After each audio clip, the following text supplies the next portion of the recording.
Kakinada డివిజన్లోను. So Kakinada RDO కింద ఈ 4 మండలాలు నేను పర్యవేక్షిస్తున్నాను. సివిఆర్టీని దృష్టిలో పెట్టుకుని దాదాపు 90 పునరావాస కేంద్రాలను ఇప్పటికే గుర్తించి ఏర్పాటు చేయడం జరిగింది. వాటిలన్నిటికీ ఇన్ఛార్జీలు పెట్టారు. జనరేటర్ సౌకర్యం ఇప్పిస్తున్నాం మేము. అదేవిధంగా కంటిన్యూస్ డ్రింకింగ్ వాటర్కి కూడా ఆర్డబ్ల్యూఎస్ వారితో ఏర్పాట్లు చేయడం జరిగింది. ముఖ్యంగా మనకు ఫిషర్మ్యాన్ ఏరియాలో నేరుగా ప్రభావం చూపేటువంటి మండలం మాకు ఉప్పాడ కొత్తపల్లి ఉంటుంది. ఎందుకంటే దాదాపు ఒక 2000 కుటుంబాల దాకా సముద్రం ఒడ్డున ఇళ్ళు ఉంటాయి.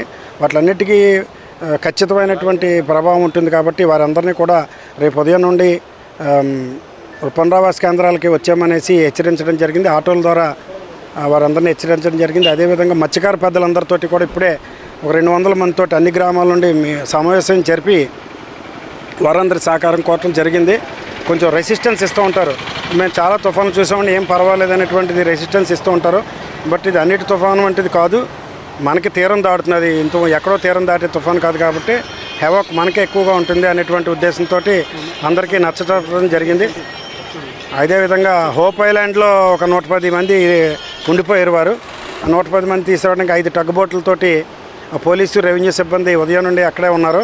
బట్ వారు కూడా రావడానికి నిరాకరిస్తున్నారు. సరే ఇంకొక 2 అవర్స్ వారిని బతిమాడి లేకపోతే బై ఫోర్స్ అయినా వారిని ఒడ్డును తీసుకొచ్చేయడానికి కలెక్టర్ గారు ఆదేశించడం జరిగింది. సో అన్ని విధాలైన చర్యలు తీసుకుంటున్నాం. ప్రజలు కూడా సహకరించాలి. సముద్ర తీర ప్రాంతంలో ఎటువంటి చర్యలు తీసుకున్నారు? మన కాకినాడ రూరల్ సూర్యాపేటలో ఫిషర్మెన్స్ ఎక్కువ సమాజం చర్యలందరూ అన్ని మండలాల్లోనూ ఒకేలాగా ఉంటాయి సార్. అక్కడైతే మనకి ఇంటెన్సిటీ తేడాన్ని బట్టి మనకి ఉప్పాడ దగ్గర తీరం దాడుతుంది అంటున్నారు. నెక్స్ట్ ఉప్పాడలో చాలా ఇళ్ళు అన్నీ కూడా చాలా గ్రామాలు సముద్రం ఒడ్డునే ఉంటాయి. కాబట్టి మాకు అక్కడ ప్రత్యేకమైన కాన్సన్ట్రేషన్ చేసి మొత్తం ఎంఆర్ఓలు, ఎండిఓలు, 2 డిప్యూటీ కలెక్టర్స్ని అక్కడే డిప్లాయ్ చేయడం జరిగింది. 4 ఎండిఓస్ని, ఎంఆర్ఓస్ని కూడాను ప్రత్యేకంగా. అదేవిధంగా కాకినాడ రూరల్లో మనకి పగడాలపేట కానీ సూర్యాపేట కానీ అంటే కాకినాడ టౌన్కి అవతల పక్కన ఉండేటివి, టౌన్కి అవతల పక్కన ఉండేటువంటివి దాదాపు 7-8 గ్రామాలు ఉంటాయి. అవి కూడా సముద్రం ఒడ్డునే ఉంటాయి. కానీ అంత మరీ నీళ్ళలోకి ఉండవు. బట్ హెవాక్ అంటే గాలి విపరీతంగా రావటం వల్ల జరిగే నష్టం అయితే ఉంటుంది. కాబట్టి కాకినాడ అర్బన్లోని ఏటిమొగ ఒకటి వాటిలన్నింటినీ కూడా మేము అంతే తీవ్రతోటి అన్ని జాగ్రత్తలు తీసుకోవడం జరుగుతున్నది.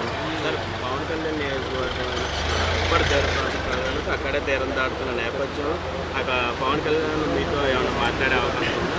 ఎప్పటికప్పుడు పర్యవేక్షణ ఆయన ఇక్కడ పరిస్థితులు అడిగి తెలుసుకుంటున్నారా? లేకపోతే ఇవన్నీ మీరు ఇప్పటికే నిన్న మధ్యాహ్నం నుండి అంటే సైక్లోన్ కన్ఫర్మేషన్ జరిగిన దగ్గర నుండి చీఫ్ సెక్రటరీ గారు ఒక 2 సార్లు వీడియో కాన్ఫరెన్స్ తీసుకున్నారు. కలెక్టర్ గారితో ముఖ్యమంత్రి గారు వీడియో కాన్ఫరెన్స్ తీసుకున్నారు.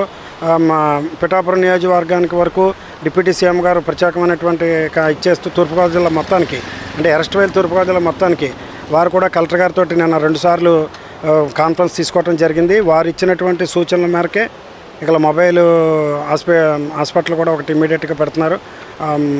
అదేవిధంగా అంటే పెద్ద ఎత్తున రాష్ట్ర స్థాయి అధికారులను కూడా సూపర్వైజ్ చేయడానికి, మాకు కింద స్థాయి అధికారులందరికీ గైడెన్స్ ఇవ్వడానికి అన్ని రకాలైనటువంటి సపోర్టు చేస్తూ దానికి తగ్గినటువంటి బడ్జెట్స్ కూడా మంజూరు చేయడానికి హామీ ఇవ్వడం జరిగింది.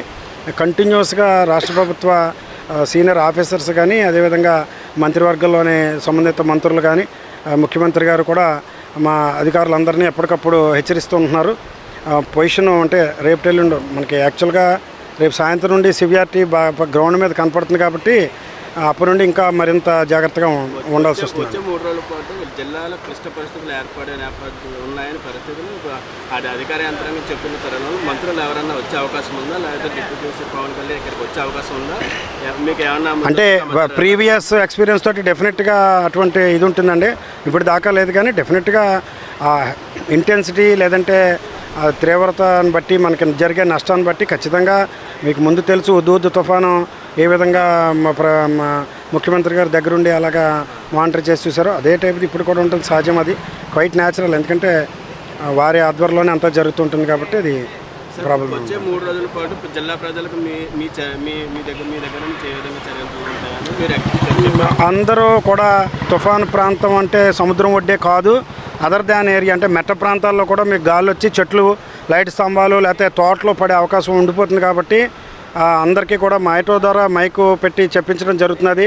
విరిగిపోయినట్టు చెట్ల దగ్గర కానీ లైట్ స్తంభాలు పాడైపోయిన ఇళ్ళ దగ్గర నుంచోవద్దు. సఫిషియెంట్ కూరగాయలు, నిత్యావసర వస్తువులు ముందుగానే కొనుక్కుని దాచుకోండి. అదేవిధంగా కొవ్వొత్తులు కానీ లైటింగ్ సామాగ్రి, ఛార్జ్ లైట్లు కూడా దగ్గర పెట్టుకోండి.